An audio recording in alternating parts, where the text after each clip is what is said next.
Hello students, ये 10th lecture है classical dynamics का और इसमें स्पेशल थ्योरी वाले पोर्शन में हम रिलेटिविस्टिक इलेक्ट्रोडायनामिक्स डिस्कस कर रहे हैं। बहुत इंपॉर्टेंट टॉपिक है कॉन्सेप्ट वाइज।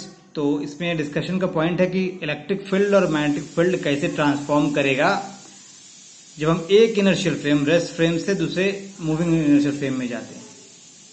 तो इस डिस्कशन को करने के लिए मैंने इसे 3 पार्ट में बांट दिया है। एक पार्ट में हम डिस्कस करेंगे कि चार्ज डेंसिटी और करंट कैसे चेंज कर रहा है। फर्स्ट में हमने चेक करना है कि एक फ्रेम रेस्ट फ्रेम से मूविंग फ्रेम में अगर जा रहे हैं तो हमारा चार्ज डेंसिटी और करंट कैसे चेंज कर रहा है। सेकंड में जो कि डिफरेंट हम सेट ऑफ रेफरेंस फ्रेम ले रहे हैं तो हमारे पास सबका गामा और एक पर्टिकुलर कैलकुलेशन करेंगे जो कि इसका यूज हम थर्ड वाले पोर्शन में करने वाले हैं।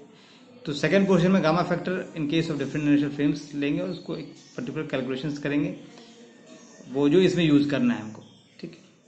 थर्ड पोर्शन हमारा बेसिकली आंसर है इलेक्ट्रिक फील्ड और मैग्नेटिक फील्ड कैसे ट्रांसफॉर्म करेगा वो। अगर ये क्वेश्चन आता है तो आप कोशिश कीजिए कि इस थर्ड पोर्शन को लिखिए, इन दोनों का जो रिजल्ट है एज इट इज यूज कर लीजिएगा क्योंकि अदरवाइज काफी लंबा हो जाएगा। तो हम लोग फर्स्ट पॉइंट पे आते हैं। देखिए, transformation of charge density and current जानने के लिए पहले चार्ज डेंसिटी पे मूव करते हैं।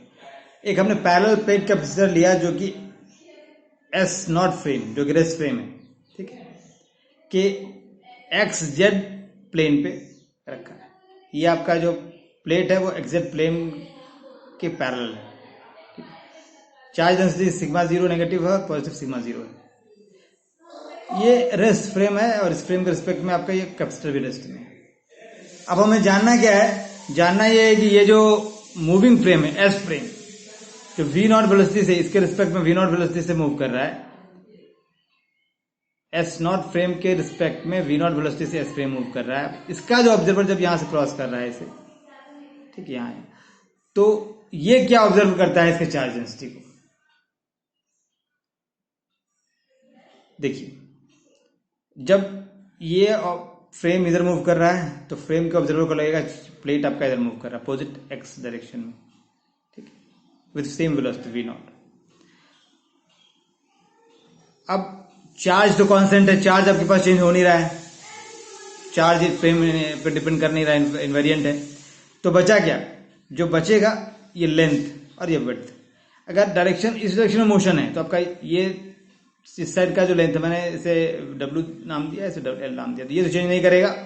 बट आप जब एक्स एक्सिस की और इसका मोशन है, मान लीजिए इस ऑब्जर्वर के लिए इधर मोशन हो रहा है, तो ये लेंथ कॉन्ट्रैक्ट कर जाएगा। और लेंथ कॉन्ट्रैक्ट कैसे करेगा, जैसे लेंथ कॉन्ट्रैक्शन में लॉरेंस ट्रांसफॉर्मेशन में देखा था। अगर ये L है तो आपका कॉन्ट्रैक्टेड लेंथ क्या होगा, L into √1 minus we naught square by C square. तो इस फ्रेम में हमारे पास सिग्मा 0 जो है ये सिग्मा 0 है। एस फ्रेम यहां लिख देते हैं in S naught frame. S naught frame में आपके पास सिग्मा नॉट ये था। आप जब एस फ्रेम में ऑब्जर्व कर रहे हैं तो देखिए, मैंने इसके चार्ज तो इनवेरिएंट रहा, डब्ल्यू भी चेंज नहीं करेगा, लेंथ को एल प्राइम कर दिया, चेंज हो गया। ठीक, यहाँ सिग्मा नॉट लिया था, मैंने सिग्मा ले रखा है, मतलब चेंज है, कुछ वैल्यू चेंज हुआ है। एल प्राइम के लिए क्या लगेगा, एल टाइम्स दिस, ये जो फैक्टर है आपका, इसी फैक्टर से आपका चेंज करता है। ये हम देख चुके हैं कैसे L prime is equal to this आएगा। अब ये देखिए, ये एल मिलके आपका फिर वही चार्ज रह गया, चार्ज बाय एरिया सिग्मा 0 रह गया, और ये गामा 0 का 1 by this is gamma 0। Gamma 0 हमने जो यूज करते हैं √1 minus we naught square c इस केस के लिए। तो हमारे पास क्या आ गया, जो एस मूविंग फ्रेम से जो चार्ज डेंसिटी है वो आ रहा है gamma not times charge density at rest frame. ठीक, अब हम 2 केसेस इसके और कंसिडर करेंगे। जब ये parallel plate capacitor y x plane के पैरेलल रखा जाएगा और फिर जब वाई जेड प्लेन के पैरेलल रखा जाएगा, तो हम डिस्कस करते हैं। ये देखिए,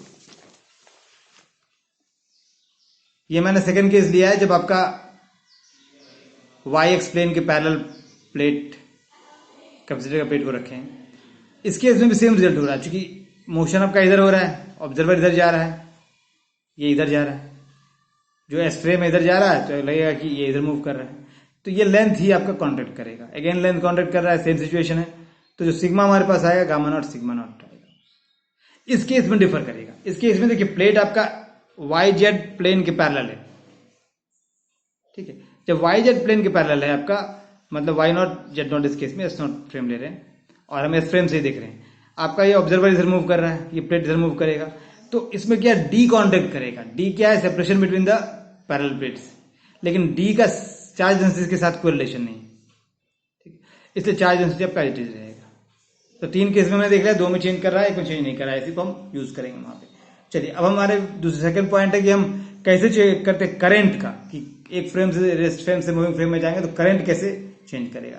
इसके लिए हमने क्या किया है, रेस्ट फ्रेम में जो एस नॉट फ्रेम हमारा है उसमें हमने एक सोलेनॉइड जो एल लेंथ का है उसे रख दिया एक्स एक्सिस की पैरेलल, और मोशन हमारा किधर हो रहा है, जो ऑब्जर्वर वाला मोशन वो भी एक्स एक्सिस की ओर हो रहा है, लेंथ इसका एल है।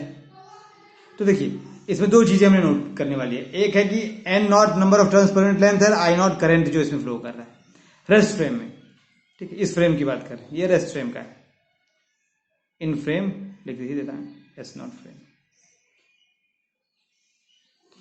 अब जब आप एस फ्रेम में आ रहे हैं, ये ऑब्जर्वर जब एस फ्रेम वाला इसको देख रहा है, तो ये ऑब्जर्वर इधर जा रहा है एक्सिस की ओर, तो ये लेंथ क्या कांटेक्ट हो जाएगा, ये इसको देखेगा इधर मूव कर रहा है, और ऐसे केस में पता है कि लेंथ कांटेक्ट होगा मूविंग ये वाला इस ऑब्जर्वर के लिए। अब ये लेंथ कांटेक्ट करेगा तो कितना कांटेक्ट करेगा, जो लेंथ कांटेक्शन का फॉर्मूला भी लगाया था हमने वही लगाएंगे। मान लीजिए हमने ये एल रखा था, एल प्राइम रख देते हैं, एल प्राइम की जगह हमने यूज कर लिया एल √1 - v² तो दिस बाय एल, तो हमारे पास वही n0 आ गया, और ये टर्म हमारा 1/this गामा नॉट हो गया। मतलब n जो है नंबर ऑफ टर्न्स पर लेंथ हो गया, आप एस फ्रेम से अगर देख रहा है तो गामा नॉट एन नॉट। और सिमिलरली चार्ज करंट अगर हम चेक कर रहे हैं तो करंट क्या होता है, चार्ज पर यूनिट टाइम, और जब आपका मोशन में है इस डायरेक्शन में तो इस डायरेक्शन में टाइम भी डायलेट करेगा। तो टाइम डायलेट मान लीजिएगा डेल्टी टाइम था, तो यहाँ क्या हो जाएगा टाइम आपका डेल्टी बाय दिस डायलेशन के बाद, जो हम टाइम डायलेशन पढ़ चुके हैं, लेंथ कॉन्ट्रैक्शन पढ़ चुके हैं, उसी को यूज कर रहे हैं इस कॉन्सेप्ट को। तो हमारा आई हो गया 1/γ0 आई नॉट। तो हमने देख लिया कि चार्ज डेंसिटी कैसे चेंज किया, sigma is equal to gamma naught sigma naught हो गया, करंट कैसे चेंज किया 1/γ0 आई नॉट, और number of turns per unit length से चेंज किया। इसको निकालने का पर्पस ये है कि अभी हम यहाँ पे तो करंट की बात कर रहे थे, तो हमने करंट यूज कर लिया कि ये इस तरह से चेंज कर रहा है। जब थर्ड पॉइंट डिस्कस करेंगे तो मैग्नेटिक फील्ड निकालना होगा, ठीक है, तब हम देखेंगे कि ये आपस में कैंसिल होकर हमारा मैग्नेटिक फील्ड इस डायरेक्शन में अनचेंज रह जाता है, वो हम देखेंगे आगे। फिलहाल यहाँ पे करंट हमारा हो गया, फर्स्ट पॉइंट हमारे पास फिनिश हो गया। अब हम सेकंड पॉइंट पे आते हैं, जहां हमें गामा के रिगार्डिंग कैलकुलेशंस करने हैं कुछ, जो कि हम यूज करेंगे थर्ड पॉइंट के लिए। तो आ जाइए,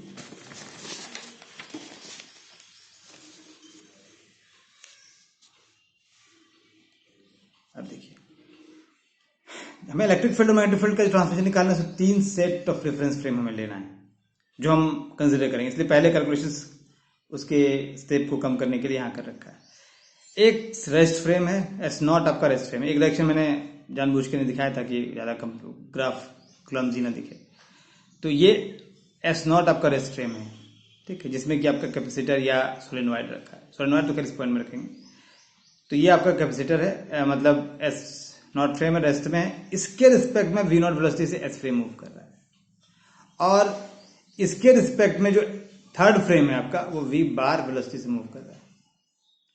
S is moving with velocity v not with respect to s not, and इसको कर दीजिए s, ये s बार है, देखिए ये लाइन उसका लाइन नहीं लगे, ये s बार, इसके लिए s बार है, ऐसा नहीं लगेगा उसका लाइन, s बार से मैंने मोटा कर दिया कि जो s बार फ्रेम है, s bar frame is moving along x axis with respect to s naught with velocity v bar. और अगर आप इन दोनों फ्रेम कर निकालें तो S bar frame is moving with velocity v with respect to S frame, ये दोनों मैंने नोट कर रखा है, ठीक। तो फर्स्ट पॉइंट तो यहां पे है कि अगर आप S नोट के लिए रिलेटिव वेलोसिटी निकालना चाहते हैं v नॉट और v बार का, तो आपका जो v बार होगा वो क्या होगा, एडिशन ऑफ वेलोसिटी जो हम यूज करते हैं, v बार हमको निकालना है। तो v bar is equal to v naught plus v by ये फॉर्मूला, एडिशन वेलोसिटी जो हम यूज करते हैं। अब इस एग्जाम्पल को थोड़ा क्लियरिफाई करते हैं, ठीक है। सपोज कीजिए कि आप ट्रेन पे चढ़े, तो जब आप प्लेटफॉर्म पे थे, सपोज अपने प्लेटफॉर्म पे, ये आपका प्लेटफॉर्म वाला फ्रेम हो गया। फिर आप ट्रेन में चढ़े, तो ये आपका ट्रेन वाला फ्रेम हो गया, ठीक है। और ट्रेन के अंदर आप एक बैग लेके दौड़ रहे हैं, तो ये आपका थर्ड फ्रेम हो गया, है ना। ये प्लेटफॉर्म, ट्रेन और ट्रेन के अंदर आप दौड़ रहे हैं, ठीक है। तो इसके रिस्पेक्ट में आपको, आप ग्राउंड के रिस्पेक्ट में दौड़ रहे हैं, वो आपकी वेलोसिटी वी बार है। ग्राउंड के रिस्पेक्ट में ट्रेन जो चल रहा है वी नॉट वेलोसिटी से, और जो ट्रेन के रिस्पेक्ट में आपकी वेलोसिटी है वो वी रख रखा है, ठीक। तो आप जब वी बार क्या है, ग्राउंड के रिस्पेक्ट में जो आप दौड़ रहे हैं उसको निकालना है, तो आप दौड़ रहे हैं प्लस ट्रेन की वेलोसिटी दोनों ऐड होगा। ग्राउंड वाले के लिए आप जो दौड़ रहे हैं आपकी वेलोसिटी और ट्रेन की वेलोसिटी दोनों ऐड होगा, और ऐड होगा हमारा जैसे कि रिलेटिविटी में हमने ऐड करना है, ठीक है। तो रिलेटिविटी में कैसे एडिशन वेलोसिटी लेते थे, तो जाएगा v plus v naught 1 plus v naught by C square, ये आपका वी बार आ जाएगा, ठीक। ये वी बार आ गया। अब आप अगर देखते हैं, ये हमने कैलकुलेट किया, अब इसको रख दीजिए। अब डिफरेंट फ्रेम के लिए मान लीजिए इन दोनों फ्रेम की बात करते हैं, एस नॉट और एस फ्रेम का, तो यहां हमको गामा निकालना है, ठीक है। गामा एक फैक्टर है, तो इसके लिए क्या गामा होगा, सीधा 1/√1 minus v square by C square, s और एस नॉट फ्रेम के लिए। अब अगर एस नॉट और एस बार फ्रेम के लिए निकालेंगे, तो वी नॉट के जगह वी बार आ जाएगा, ये वाला आ गया gamma bar 1 minus we bar square by C square. Third case अगर निकालना चाह रहे हैं इन दोनों का, एस और एस बार की रिलेटिव, तो ये एस बार फ्रेम जो है वो एस के रिलेटिव वी वेलोसिटी से मूव कर रहा है, तो यहां वी कर दीजिए, गामा इक्वल टू 1 सेम रहेगा वी। मतलब ये आपका निकालने का जो एक रेस्ट फ्रेम है, एक मूविंग फ्रेम है, उसके रिस्पेक्ट में, तो जो रेस्ट फ्रेम के रिस्पेक्ट में मूविंग फ्रेम की वेलोसिटी है उसको यहां रख देना है बस। फर्स्ट केस में वी नॉट है, सेकंड केस में आपका इसको अगर सेकंड केस माने तो इन दोनों के लिए वी है, और थर्ड केस में आपका वी बार है, ठीक है। अब हमारे पास गामा नॉट, गामा आ गया, गामा बार आ गया और वी बार आ गया। अब हम कैलकुलेट, हमें एक क्वांटिटी की जरूरत पड़ेगी जब हम इलेक्ट्रिक फील्ड और मैग्नेटिक फील्ड का ट्रांसमिशन कर रहे हैं, gamma bar by gamma not, ठीक है। उसी को हम कैलकुलेट करेंगे, और थोड़ा सा अलजेब्रा इसमें करना है सिंप्लीफाई करने के लिए। तो सिंपल है, गामा बार आपके पास यहाँ है, गामा नॉट यहाँ है, तो आप लिख सकते हैं gamma bar by gamma naught क्या हो जाएगा आपके पास, gamma bar by gamma naught, ये नीचे रहेगा, ऊपर में आ जाएगा आपके पास 1 minus we naught square by C square divide by 1 minus we bar square by C square आ गया, ठीक। तो ये आपके पास आ गया। अब वी बार को यहां सब्स्टिट्यूट कर दीजिए, वी बार को सब्स्टिट्यूट करके और सिंप्लीफाई कर लीजिए, तो क्या आ जाएगा, बड़ा सिंपल रिलेशन आएगा, कटकुट के।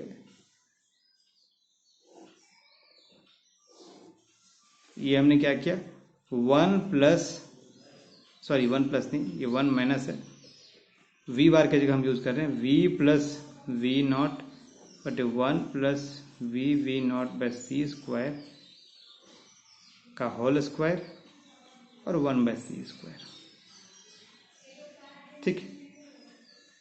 अब इसको आप सॉल्व करेंगे तो देखिए क्या आता है। अब देखिए हमने क्या किया, नीचे एलसीएम ले लिया इसका, अब इसका स्क्वायर रूट खोलिए, इसका स्क्वायर इसका खोलिए, इसका स्क्वायर खोलिए। अब a प्लस बी का होल स्क्वायर यहाँ पे होगा, a प्लस बी का होल स्क्वायर दोनों, और कैंसिल करेंगे तो इससे एक टर्म बचेगा 1, और यहाँ का v naught by C square, और ये दोनों में कॉमन आएगा। आप इसको सॉल्व कर, सिंपल अलजेब्रा है, इसको सॉल्व करेंगे तो आपका ये पोर्शन आएगा, ये, ठीक है। और नीचे वाला जो है इसका स्क्वायर है और स्क्वायर रूट है, इसको स्क्वायर रूट के बाहर कर दीजिए, और सबसे नीचे ये ऊपर चला जाएगा, यहाँ आ जाएगा। तो क्या हो गया, ये टर्म कैंसिल हो जाएगा, बचेगा ये टर्म।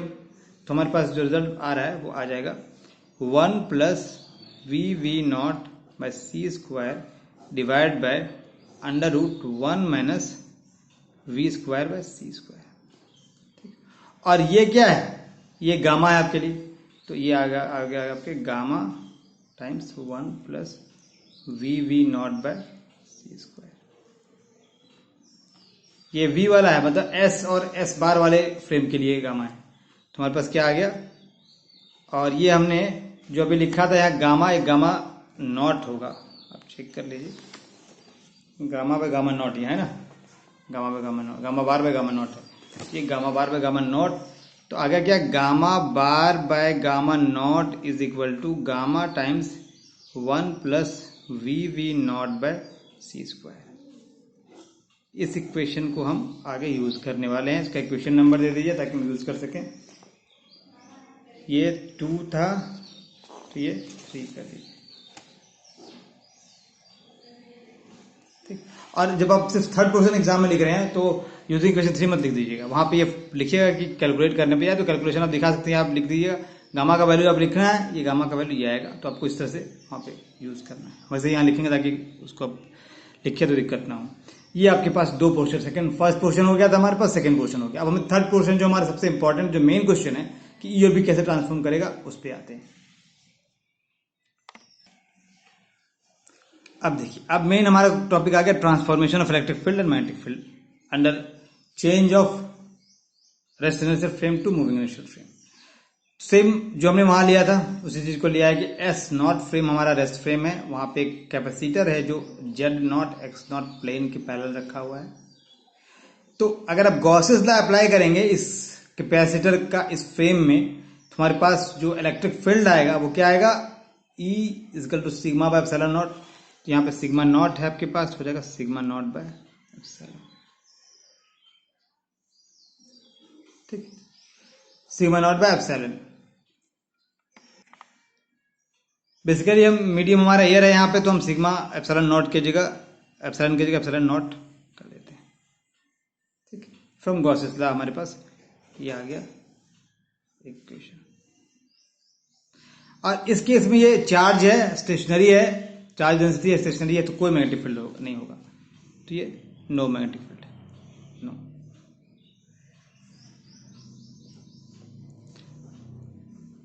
अब इसी कैपेसिटर को एक ऑब्जर्वर देख रहा है जो एस फ्रेम में है, जो कि वी नॉट वेलोसिटी से मूव कर रहा है इसको। अगेन जो हमने भी डिस्कस किया है कि ये इधर जाता हुआ दिखेगा कैपेसिटर आपका, नेगेटिव डायरेक्शन में सेम वेलोसिटी से मूव करता हुआ दिखेगा इस ऑब्जर्वर को। अगर ऑब्जर्वर मान लीजिए यहाँ है और ये मूव कर रहा है यहाँ पे, मान लीजिए जब यहाँ पे आता है तो इसको देखिएगा, तो उस केस में हमने क्या देखा था, चार्ज डेंसिटी चेंज किया था। अब कैसे चेंज किया था हम डिस्कस कर चुके हैं, तो यहाँ हम डायरेक्ट लिखेंगे, हमारे पास क्या आ रहा है, सिग्मा आया था, सिग्मा बाय एप्सिलॉन नॉट आया था, ठीक। इसको हम एज इट इज लिख देते हैं, ठीक।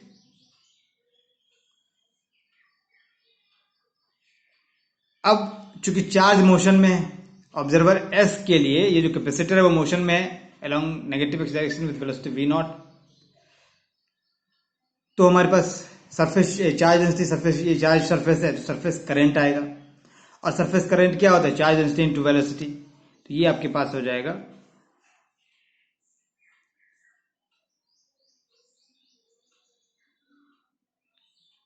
सरफेस है और सिग्मा है चार्ज डेंसिटी और वेलोसिटी है वी नॉट, ठीक। और ये डायरेक्शन किधर जाएगा, मोशन है चार्ज का आपका एक्स डायरेक्शन में, प्लस माइनस चार्ज हमारे पास दोनों प्लेट में है, तो ये अकॉर्डिंगली माइनस प्लस कर देंगे। अब सरफेस करंट आ गया तो मैग्नेटिक फील्ड आएगा, तो magnetic field of Ampere's law से जो निकालेंगे वो क्या आ जाएगा आपके पास, मैग्नेटिक फील्ड जो आएगा वो आ जाएगा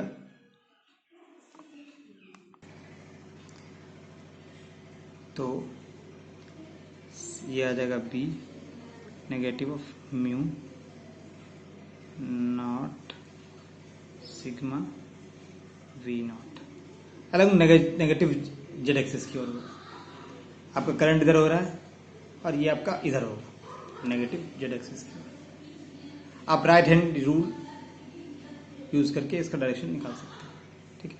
हम इन बेसिक लॉज के डिटेल्स में भी नहीं जाएंगे क्योंकि ये काफ़ी लेंदी है, तो हम जस्ट आपको ये, अगर आपको डिटेल्स में देखना है तो फिर कभी कोई आप क्वेश्चन रेज कर लीजिएगा, कोई कहीं समझ में नहीं आता है कि कैसे आपका डायरेक्शन था साइन आ रहा, तो आप अगर मुझे कमेंट बॉक्स पे करेंगे तो उसको हम अलग से कर देंगे, क्योंकि हमारे पास टाइम कम है। तो चलिए, अब यहाँ सिग्मा के टर्म में ही रख रहे हैं, सिग्मा नॉट के टर्म में ही रख रहे हैं। हमने गॉसेस लॉ अप्लाई किया यहाँ पे, ये आपको बेसिक लॉज हैं और कैसे आप यूज करते हैं कैपेसिटर के लिए ये आपको जानकारी होगी। यहाँ हमने एम्पियर्स लॉ यूज किया है, डायरेक्शन के लिए हमने राइट हैंड रूल यूज किया।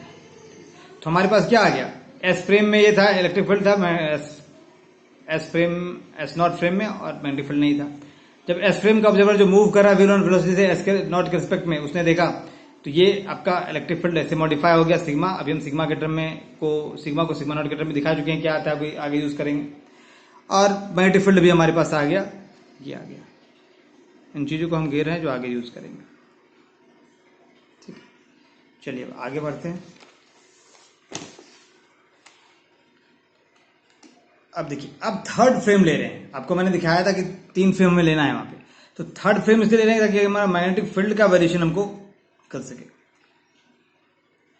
तो थर्ड फ्रेम हमारे पास जो है वो एस बार फ्रेम, जो कि वी बार वेलोसिटी से मूव कर रहा है किसके रिस्पेक्ट में, जो रेस्ट फ्रेम एस नॉट है उसके रिस्पेक्ट में, और वी वेलोसिटी से मूव कर रहा है किसके रिस्पेक्ट में, जो मूविंग फ्रेम एस है उसके रिस्पेक्ट में। तो हमारे पास इसके लिए जो इलेक्ट्रिक फील्ड आएगा, same concept Gauss's law use करेंगे, और चार्ज यहाँ पे चार्ज डेंसिटी चेंज करेगा। तो चार्ज डेंसिटी को हम यहाँ लिख देते हैं sigma bar by epsilon naught. Sigma bar और सिग्मा नॉट में क्या रिलेशन है वो हम देखेंगे। और चूंकि चार्ज ये आपका मोशन में है कैपेसिटर, तो ये आपके पास जो आएगा ये आ जाएगा mu naught sigma V bar, और ये सिग्मा बार कर दीजिए। ठीक, अगेन यहां हम गॉसेस लॉ यूज कर रहे हैं, बाय गॉसेस लॉ,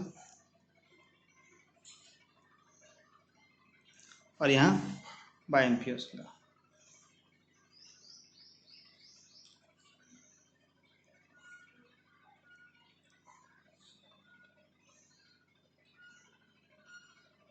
ठीक, और डायरेक्शन के लिए नेगेटिव साइन आएगा, ये आपका राइट हैंड टूल यूज करें फॉर डायरेक्शन। ठीक, ये हमारे पास 3 फ्रेम में S frame, S naught frame, S frame और एस बार फ्रेम। अब उसी को हम तीनों फ्रेम को एक साथ आपको दिखाते हैं, जो भी हम आपको मैंने समझाया था प्लेटफॉर्म, ट्रेन, और हम दौड़ रहे हैं ट्रेन के अंदर। अगेन मैंने ये डायग्राम यहाँ बना दिया है। S naught frame rest frame है, एस फ्रेम आप इसके रिस्पेक्ट में वी नॉट वेलोसिटी से मूव कर रहा है, एस फ्रेम इसके रिस्पेक्ट से वी बार और इसके रिस्पेक्ट से वी वेलोसिटी से मूव कर रहा है। मैंने बताया था ये प्लेटफॉर्म हो गया या ट्रेन हो गया, ट्रेन के अंदर आप दौड़ रहे हैं बॉक्स लेके। ठीक है, तो अब हमारे पास क्या क्या रिलेशन आया था, अब हम सब एक जगह कंपाइल करते हैं। हमारे पास जो कुछ रिलेशन आए हैं वो गामा बार, ये हम वहाँ जो फर्स्ट सेक्शन में हमने निकाल लिया था कि गामा बार और गामा में क्या है, ये भी हमने फर्स्ट सेक्शन में निकाला था, उसी इक्वेशन को हम यूज कर रहे हैं। ठीक, इसको लिख दीजिए फ्रॉम इक्वेशन 1 और सिमिलरली हमने 2 निकाला था, तो 1 2 एक जैसा निकाला था। प्रॉब्लम में अगर वहां नहीं लिखा है तो वहां लिख देता हूं, क्योंकि यहाँ इक्वेशन मैंने लिखा था 1, उसको 1a कर दिया है, और इसको कर दूंगा 1b, और ये हो जाएगा 1c। और इस रिलेशन को हम ले लेंगे, ये जो हमारे पास आया इसको मैंने आगे भी लिखा है तो हाँ इसका रिलेशन दिया है। ठीक है, चलिए अब आगे ले जाते हैं। तो ये आपका 1a एंड 1b से ये दोनों इक्वेशंस आ गए, और ये भी हमने वहां लिखा था। ठीक है, अब इस इक्वेशन को हम डिराइव भी कर चुके हैं, इस इक्वेशन को डिराइव कर चुके हैं, तो इसका भी हमने कोई इक्वेशन वहां लिखा था, कुछ इक्वेशन नंबर अगर शायद लिखा होगा मैंने, देख लेते हैं। तो इसका इक्वेशन पीछे नहीं लिखा था, इसको फिर से यहाँ समझ लीजिए कि ये जो हमारे पास फ्रेम्स हैं, जब गामा नॉट ले रहे हैं तो वो इंडिकेट कर रहा है इस फ्रेम और इस फ्रेम, एस नॉट फ्रेम और एस के फ्रेम के बीच में, एक की मूविंग फ्रेम है, इसके रिस्पेक्ट ये रेस्ट फ्रेम है। गामा ले रहे हैं तो हमारे पास एस और एस बार फ्रेम, ये बार फ्रेम, ये इसके एस बार इसके रिस्पेक्ट में वी वेलोसिटी से मूव कर रहा है तो वी आ गया, एस नॉट एस के रिस्पेक्ट में वी नॉट से मूव कर रहा था तो वी नॉट आ गया। थर्ड है हमारा एस नॉट और एस बार में, एस बार का वी बार वेलोसिटी है वो एस नॉट के रिस्पेक्ट में है, तो थर्ड गामा प्राइम हमारे पास गामा बार ये आ गया। तो 3 गामा अकॉर्डिंगली हम फ्रेम चुन चुके, और ये हम लिख देते हैं फ्रॉम इक्वेशन 3, ये हमने निकाला था फ्रॉम इक्वेशन 3। सेक्शन 1 में हमने ये पॉट निकाला था अभी कि सेक्शन 1 नहीं, सेक्शन 2 हमने इसके लिए रख रखा है। फ्रॉम सेक्शन 2 से आप ये कैलकुलेशन करके लेके आए। और ये from velocity addition, from velocity addition theorem in special theorem कर देते हैं। ठीक, आप इस वी बार निकालना चाह रहे हैं जो एस नॉट के रिस्पेक्ट में है, और वही है कि आप प्लेटफॉर्म है, ट्रेन है, आप हैं, आप ट्रेन के अंदर दौड़ रहे हैं, ट्रेन भी चल रही है, तो यहाँ का जो ऑब्जर्वर नोट करेगा वेलोसिटी, इसका सम आएगा। चूंकि रिलेटिविटी कंसिडर कर रहे हैं तो ये फैक्टर हमारे पास आता है, ये हम देख चुके हैं। ठीक, तो यहाँ तक कैलकुलेशन हमारे पास हो गया। अब हम मेन ये कैलकुलेशन जो हम लिखे ये फर्स्ट सेक्शन हमने जो किया था इसके निकालने के लिए किया था फर्स्ट सेक्शन। सेकेंड सेक्शन में हमने ये पॉइंट डिस्कस किया था, ये डायग्राम से लेके ये पॉइंट सारा। अब हम इसी चीज को और जो हम अभी इलेक्ट्रिक फील्ड और मैग्नेटिक फील्ड लेके आए हैं तीनों फ्रेम में, उसको लेके हम फ्रेम हमारा ट्रांसफॉर्मेशन निकालने की कोशिश करेंगे। तो आगे बढ़ते हैं।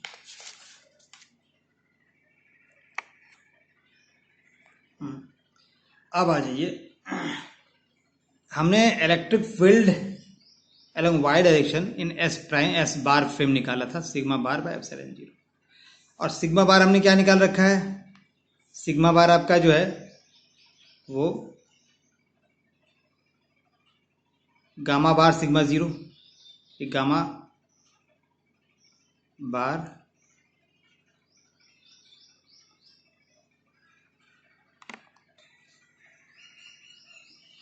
ये बेसिकली हो गया gamma bar sigma 0 epsilon not.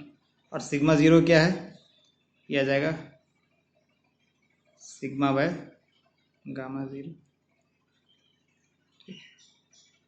Bye epsilon naught. तो हमारे पास फैक्टर क्या आ गया, gamma bar by gamma not और sigma by epsilon 0।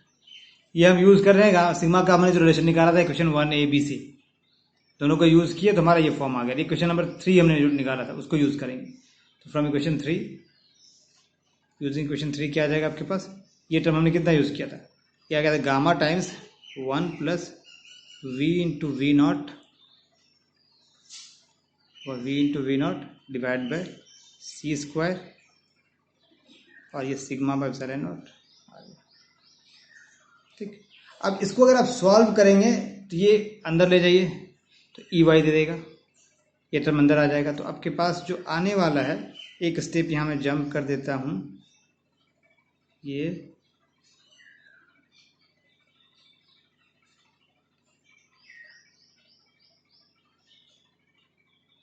Sigma by epsilon naught plus v naught c square sigma epsilon naught, ये ले आए। अब एक काम कीजिए, हम म्यू नॉट से मल्टीप्लाई एंड डिवाइड कर दीजिए। ठीक है, और ये म्यू नॉट एप्सिलॉन नॉट आपको सी स्क्वायर देगा, म्यू नॉट एप्सिलॉन नॉट 1/दिस इक्वल टू सी स्क्वायर होता है।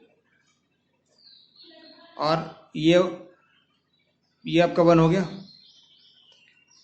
और ये टर्म जो है mu naught v naught sigma, ये आपको बी जेड दे रहा है, मैं नेगेटिव साइन अगर आप लेते हैं तो ये फॉर्म आपका आ जाएगा sigma E y minus B z v. इसको अगर हम सही से लिखें तो आ जाएगा E y bar is equal to gamma times E y minus B z. ये आपका ई वाई का कैलकुलेशन आ गया, मतलब आपका मूविंग फ्रेम से ट्रांसफॉर्मर ई का वाई कंपोनेंट, इलेक्ट्रिक फील्ड का वाई कंपोनेंट इस तरह से ट्रांसफॉर्म करेगा। सिमिलरली बी का कंपोनेंट लेते हैं तो बी कंपोनेंट हमारा कैसे ट्रांसफॉर्म कर रहा है, यहाँ भी वही काम करना है, म्यू नॉट एक gamma bar sigma naught V bar हो जाएगा minus mu naught gamma bar by gamma 0 sigma V bar, और वी बार की जगह भी सब्स्टिट्यूट कर दीजिए इक्वेशन 3 से, तो क्या आ जाएगा माइनस म्यू नॉट गामा, और इसके जगह भी यूज़ कर दीजिए और वी नॉट वाला भी यूज़ कर लीजिए, तो आएगा gamma 1 plus v naught by C square sigma, तो ये आ जाएगा आपका v प्लस वी नॉट बटे 1 plus v naught by C square. ये कट जाएगा, ये बच गया gamma minus mu naught sigma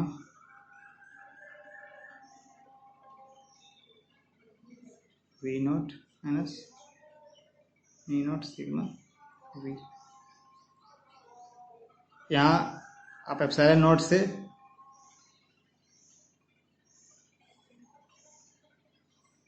ये आपके पास जो टर्म आया,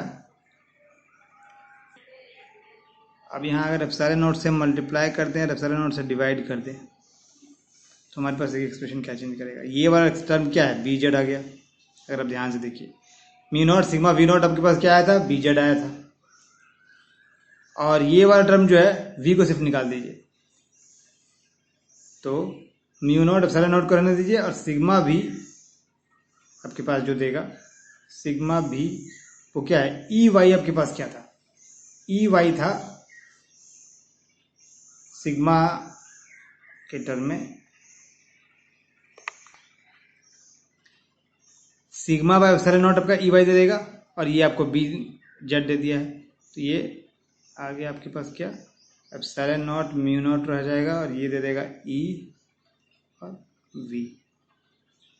ठीक है, और एप्सिलॉन नॉट म्यू नॉट आपके पास क्या भी लिखा था मैंने, 1/c² आता है, तो इसके जगह पे c² नीचे कर दीजिए, तो ये आ जाएगा आपके पास gamma B Z minus V by c² E Y, this is E Y. तो आपके पास रिलेशन आ गया बी जेड का, B Z bar is equal to gamma B Z minus V by c² E Y. ठीक, ये दो relation आ गए आपके पास। तो आप इनको नंबर भी करना चाहते हैं तो कर सकते हैं। नंबरिंग चेक कर लेते हैं, लास्ट मैंने क्या लिखा था नंबर, इससे मैंने नंबरिंग नहीं किया तो हम नंबर नहीं करते हैं। ई वाई का बार हमारे पास ये ट्रांसफॉर्म करेगा, और बी जेड बार इसे ट्रांसफॉर्म करेगा, तो हमारे पास ई इलेक्ट्रिक फील्ड का वाई कंपोनेंट का ट्रांसफॉर्मेशन मिल गया, और मैग्नेटिक फील्ड का जेड कंपोनेंट का ट्रांसफॉर्मेशन मिल गया दोनों। अब हम सिमिलरली करके इसका जेड कंपोनेंट और इसका वाई कंपोनेंट निकालने का कोशिश करते हैं। अब देखते हैं उसके लिए हमें क्या, कैपेसिटर को सिर्फ चेंज करना पड़ेगा, उसका अलाइनमेंट, और फिर सेम चीज कंसिडर करना है। ये हमारे पास दोनों ट्रांसमिशन मैंने एक साथ लिख दिया। Similarly for E z and B y, यहाँ ई वाई बी जेड था, अब हमें ई जेड और B y component, consider the parallel plate capacitor align parallel to x y plane in x naught plane. अब हमने क्या किया था, एक्स जेड प्लेन में अलाइन किया था, अब हम एक्स वाई प्लेन में अलाइन करेंगे, तो सिमिलर हमारे पास सारे रिजल्ट्स आएंगे। तो ई नॉट हमारे पास क्या आया था, sigma not bye epsilon not, वही रहेगा। नो मैग्नेटिक फील्ड आया था, ये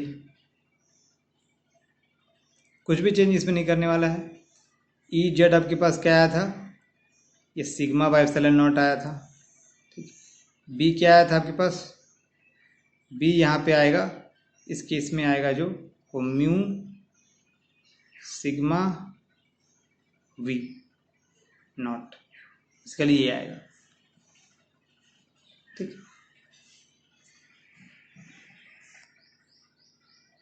और ये कैसे हम लेके आए थे, ये using Gauss's law from Gauss's theorem,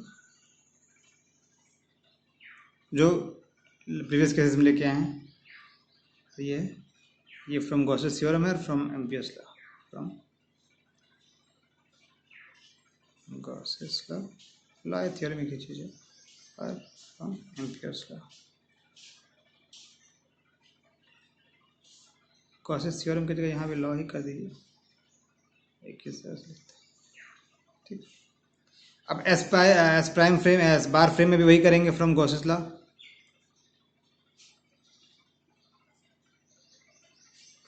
ये आ जाएगा E z bar is equal to sigma bar by epsilon naught, and from Ampere's law, from logic सारे वही रहेंगे जो हमने यूज किया है पहले के लिए।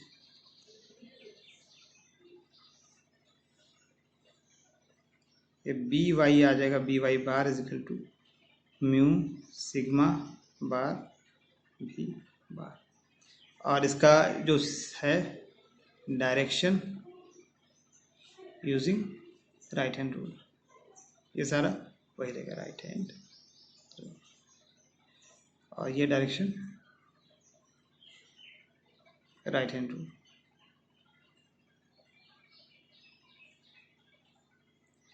देखिए अब हमारे पास सिमिलर कंडीशंस वैसे आए हैं जैसा हमारा फर्स्ट केस में आया था जब हमने कैपेसिटर को अलाइन किया था एक्स जेड डायरेक्शन में, ठीक है। अब हमने एक्स वाई प्लेन में से अलाइन किया है, तो यहां तक तो हमने लिख दिया। अब सिमिलरली क्या करना है, इस सिग्मा बार को चेंज किए थे हम, इजेड के सिग्मा बार को चेंज किए थे, यहाँ सिग्मा बार को चेंज किए थे, बी बार को यूज किए थे, और हमारे पास इजेड और बीजेड का, बी वाई का, ई वाई और बीजेड का निकला था। सेम करेंगे। अब जो हमारे पास रिजल्ट आएगा, सिर्फ कितना अगर हम पूरा स्टेप बाय स्टेप करेंगे तो रिजल्ट आएगा, उसमें सिर्फ एक अंतर आएगा इस साइन की वजह से। ये साइन यहाँ पे राइट हैंड रूल से देखेंगे तो ये पॉजिटिव साइन आ रहा है, ये पॉजिटिव वाई डायरेक्शन की ओर आ रहा है, वहाँ नेगेटिव डायरेक्शन की ओर आया था, ठीक है। ये तो इसकी वजह से ये डिफरेंस आ रहा है। तो हम वहाँ जो प्रीवियस रिजल्ट हमारा पास ये रिजल्ट है, उस रिजल्ट में अगर हम ई वाई को ई जेड से रिप्लेस कर दें और बी जेड को माइनस बी वाई से रिप्लेस कर दें तो हमारा रिजल्ट सेम आ जाएगा। तो आइदर हम स्टेप बाय स्टेप सारा कैलकुलेशन करें और ये एनालॉजी लेके हम उसके रिजल्ट को लेके, इस एनालॉजी को हम लेंगे तो हमारे पास देखिए ये रिजल्ट लिखा हुआ है, जहाँ ई वाई है वहाँ ई जेड कर दीजिए, जहाँ बी जेड वहाँ माइनस बी वाई कर दीजिए, तो आपके पास जो रिलेशन आएगा वो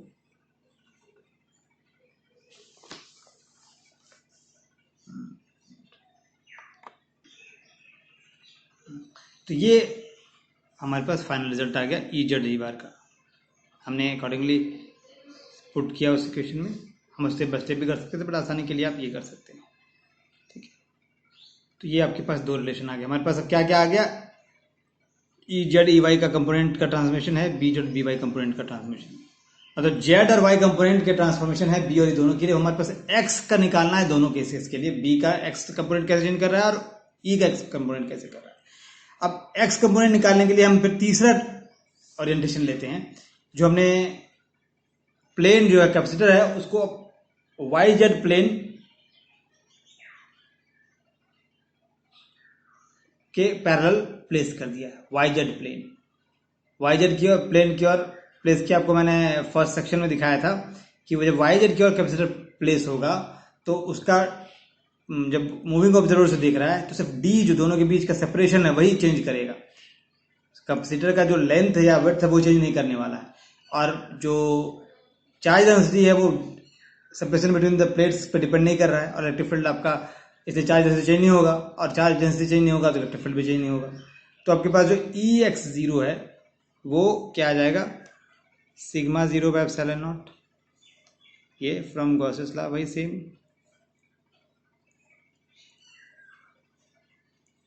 मैग्नेटिक फील्ड में no magnetic field, no magnetic field, और एस फ्रेम में भी हमारे पास सेम ही आ जाएगा, ई एक्स जो है ये sigma not bye epsilon not ही रहेगा, कोई चेंज ही नहीं कर रहा है, चार्ज जैसे चेंज नहीं कर रहा, सेम रहेगा। और मैग्नेटिक फील्ड हमारे पास ये मैग्नेटिक फील्ड आएगा ही नहीं, क्योंकि चार्ज जब मोशन में नहीं है तो मैग्नेटिक फील्ड कहाँ से, सरफेस करंट आएगा ना, मैग्नेटिक फील्ड आएगा। और एस प्राइम फ्रेम में भी फ्रॉम गॉसेस लॉ,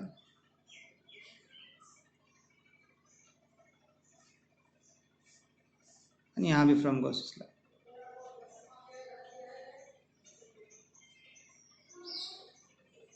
ये भी आपका ई बार जो है ये भी सिग्मा बाय एप्सिलॉन नॉट आ जाएगा। मतलब क्या आ गया, E X is equal to E X bar is equal to E X आ गया। ये आपका रिलेशन आ गया। एक्स कंपोनेंट मतलब वो कंपोनेंट जिसकी अलॉन्ग रिलेटिव मोशन हो रहा है, आपका एक्स डायरेक्शन में ही मूविंग फ्रेम मूव कर रहा था, तो उसके अलॉन्ग जो इलेक्ट्रिक फील्ड है वो चेंज अनचेंज्ड रहेगा, ठीक है। There is no change along change of electric component along the direction of relative motion, ठीक, ये आ गया। अब चूंकि यहाँ बी का एक्स हमें निकालना है तो बी का एक्स कंपोनेंट निकालने के लिए हमें एक डिफरेंट केस कंसिडर करना पड़ेगा, क्योंकि यहाँ इस केस में दूसरों पहले दो केस में तो ए के साथ बी आ गया था, लेकिन यहाँ बी नहीं आ रहा है। तो हमने क्या किया है, थर्ड केस बी का एक्सपोनेंट निकालने के लिए एक सोलेनॉइड कंसिडर किया है। ठीक, उस सोलेनॉइड में n है number of turns per unit length, l है आपका सोलेनॉइड का लेंथ, और ये आपके पास x एक्सिस के पैरेलल प्लेस्ड है और रेस्ट फ्रेम में, s फ्रेम में हमने इसे ले रखा है। ठीक है, s बार फ्रेम से इसको देख रहे हैं, तो s बार फ्रेम इसके रिस्पेक्ट में v वेलोसिटी से मूव कर रहा है। ठीक, तो वो ऑब्जर्व क्या करेगा, n हमने आपको फर्स्ट सेक्शन में बताया था कि n जो है वो हो जाएगा bx, पहले लिख देते हैं, bx क्या आएगा, सोलेनॉइड के लिए क्या आता है, म्यू 0 n i, अगर ये n है और करंट अगर I ले रहे हैं तो ये आ गया। और हमने लास्ट क्या देखा था, n जो है वो चेंज कर जा रहा है। मान लीजिए अपने n बार यहाँ लिखते हैं, s बार फ्रेम से, ये s फ्रेम में हमने लिया है और इसको s बार फ्रेम से देख रहे हैं, फ्रॉम ये s फ्रेम में। ठीक, तो s बार फ्रेम में अगर हम लेते हैं, s bar frame, s bar frame जो है क्या है, इसके रिस्पेक्ट में v वेलोसिटी से मूव कर रहा है।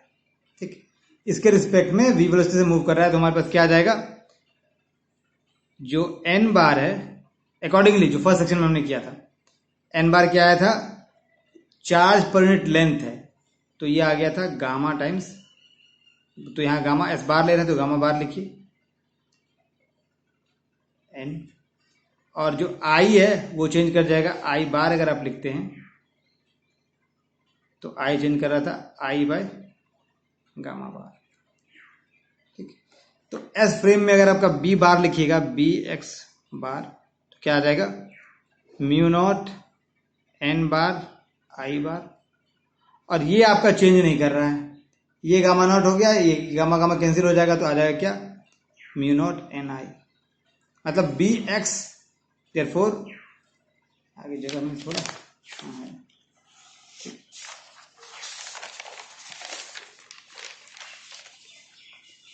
इसका मतलब क्या आया आपके पास, B X bar is equal to B X R. इस केस में भी हमने देख लिया कि जो हमारा बी एक्स है, एक्स कंपोनेंट इधर की रिलेटिव मोशन हो रहा है, उसका मैग्नेटिक फील्ड भी चेंज नहीं करेगा। सो हम यहां लिख सकते हैं कि so the component of electric field and magnetic field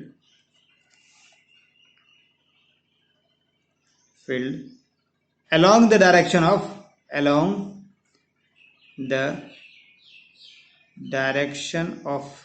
relative motion is this, in this case it is x direction, in this case it is x direction. The component of electric field and magnetic field along the direction of relative motion, in this case it is x direction, do not change. That is we have ex bar, spin is ex, and bx bar is equal to b, ये हमारे पास। ठीक, और यही हमने सारे transformations को एक साथ रख दिया है। तो देखिए, इलेक्ट्रिक फील्ड का कंपोनेंट इस तरह से चेंज कर रहा है और मैग्नेटिक फील्ड कंपोनेंट का इस तरह से चेंज कर रहा है, और इस इक्वेशन को ही हम डिराइव करने के, अगर आपका क्वेश्चन आता है कि इलेक्ट्रिक फील्ड मैग्नेटिक फील्ड कैसे चेंज करना है, थर्ड सेक्शन से लिखिए और यहाँ तक लिखिए। अब इसका यूज हम कहाँ करेंगे, इसको बताने का मेन पर्पस है, जब हम इलेक्ट्रोमैग्नेटिक फील्ड टेंशन बता रहे हैं तो इसको यूज करके उसका फोकस जो मैट्रिक आया था वो दिखाएंगे। चलिए वो आगे जब करेंगे तो करेंगे। यहाँ दो डिस्कशन करना है। दो डिस्कशन है कि अगर बी जीरो आपके पास आता है एस फ्रेम में, अगर बी जीरो है, बी जीरो होने का मतलब क्या है, वेक्टर बी जीरो है, इसका मतलब इसका एक्स कंपोनेंट भी जीरो होगा, वाई कंपोनेंट भी जीरो होगा, जेड कंपोनेंट भी जीरो होगा। ठीक है, तो उस केस में हमारे पास जो बी बार आएगा क्या है, बी बार आपके पास क्या है, B X bar I P Y bar J P Z bar K. अब बी यहां से देखिए, बी कंपोनेंट में क्या है, बी आप 0 कर रहे हैं, तो बी एक्स आपके पास जो आएगा, बी एक्स बार बी एक्स है, ये 0 हो गया, ये टर्म नहीं कंट्रीब्यूट नहीं करेगा। बी वाई में आपके पास ये बी वाई कंट्रीब्यूट नहीं करेगा, सिर्फ ये टर्म कंट्रीब्यूट करेगा। बी बार में सिर्फ ये कंट्रीब्यूट नहीं करेगा क्योंकि ये 0 हो रहा है, सिर्फ ये कंपोनेंट 0 करेगा। क्योंकि हम जान रहे हैं बी 0 का मतलब बी एक्स लिख देते हैं, सिंस अगर आप बी 0 कर रहे हैं इसका मतलब दैट इज बी एक्स 0 है, बी वाई 0 है एंड बी जेड 0 है। तो आपके पास ये कंपोनेंट का क्या आ गया, ये तो कंप्लीट 0 हो गया, इसके सिर्फ ये कंपोनेंट आ गए, gamma v by c square E z j minus E y के। और v का डायरेक्शन क्या है, v का डायरेक्शन आपको बेसिकली है, v का डायरेक्शन है v x डायरेक्शन में है, ठीक। और ये देखिए ई जेड जो है, इस इक्वेशन देखिए, अगर b का कंपोनेंट 0 है इस फ्रेम में तो ये 0 हो गया, तो ई जेड जो आपका ई वाई है गामा के साथ, गामा ई वाई आपका ई वाई बार हो जाएगा। सिमिलरली ई जेड गामा के साथ ई जेड बार हो जाएगा, समझ रहे हैं। ये टर्म 0 कर दी, तो जहां गामा ई जेड है उसको ई बार कर सकते हैं, जहां गामा ई वाई है वहां ई वाई बार कर सकते हैं।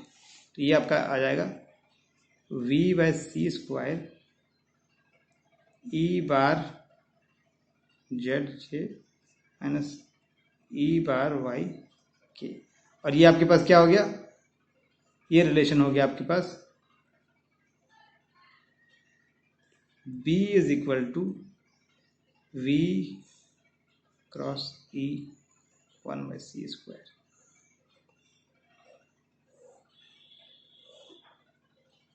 का बार, ठीक है।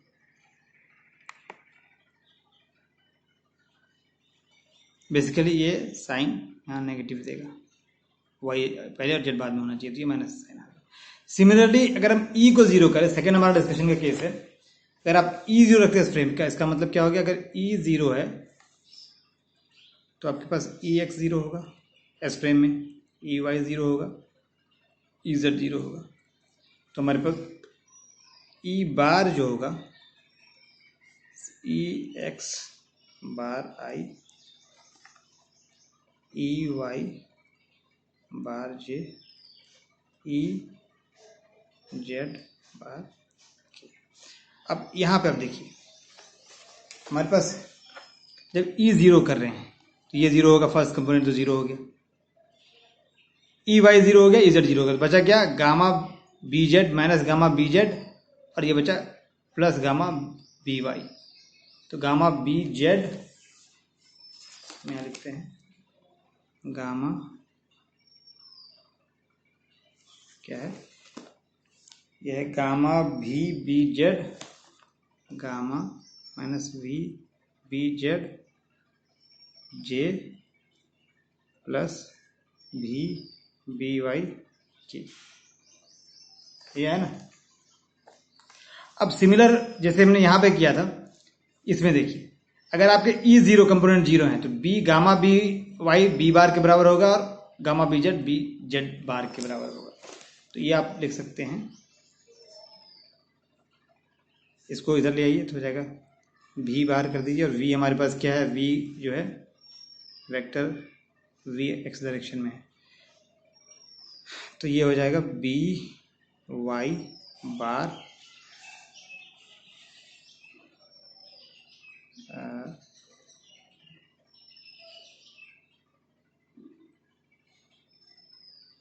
के माइनस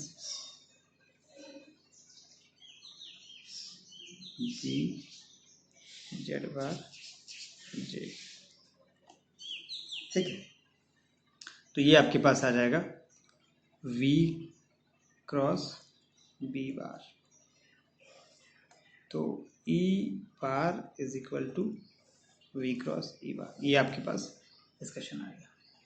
तो ये आपके दो पॉइंट्स हो गए, दो मेन पॉइंट्स है कि e और b, e बार और b बार ई और बी एस पे में 0 रखते हैं तो इस तरह का रिलेशन से हमको इंडिकेट आता है। E bar is V cross B bar और B bar is 1/c² minus 1/c² B cross E bar, E B, और यहाँ पे आपका आया था बी। ठीक, चलिए आज के लिए इतना ही रखते हैं कि लंबा लेक्चर काफ़ी लंबा हो गया है। फिर नेक्स्ट लेक्चर में मिलते हैं। ओके, तब कोई भी दिक्कत हो, कोई भी क्वेश्चन हो तो आप मुझे मेरे फ़ोन नंबर पे या व्हाट्सएप नंबर पे या यूट्यूब चैनल जिस पे अपलोड ये लेक्चर है उस पर कमेंट कर सकते हैं। चलिए, ओके, बाय।